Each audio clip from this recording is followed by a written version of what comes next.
ప్రభుత్వం ఒక మంచి నిర్ణయం తీసుకుంది. ఆదివాసీలకు అండగా 49 జీవో రద్దు. జీవో ఇచ్చేటప్పుడే ఆలోచించాలి, దీనివల్ల ఏం నష్టం జరుగుతుంది, దీనివల్ల ఏమైనా లాభం ఉందా నష్టం ఉందా అని ప్రభుత్వాలు ఆలోచించాలి.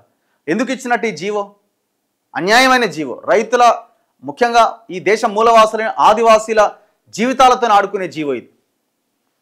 ఇదేంది, కొన్ని ఒక 10-20 పులుల కోసం టైగర్ రిజర్వ్ ఫారెస్ట్ అనే పేరుతో మన ప్రాంతంలో ఉన్న ఈ కవ్వాల్, ఈ టైగర్ ఫారెస్ట్ జోన్ని మహారాష్ట్రలో ఉన్న ఫారెస్ట్ జోన్తో కలుపుతూ ఆ కారిడార్ని డిసైడ్ చేసిరు. సో దాంట్లో పుళ్ళు సంచరిస్తాయి అనమాట. అక్కడ ఉన్నటువంటి భూముల మొత్తాన్ని ఆ టైగర్ జోన్లోకి తీసుకొచ్చారు. పాప ఆ ప్రాంతంలో రైతులకు సంబంధించిన భూములు ఉన్నాయి, ఆదివాసీలకు సంబంధించిన భూములు ఉన్నాయి. వాళ్ళంతా భూములు కోల్పోతున్నారు. పోడు వ్యవసాయం చేసుకుంటున్న వాళ్ళ రైతులంతా వాళ్ళ పొట్టగొట్టడం ఎక్కడిది? ఆ పుల్ల కోసం.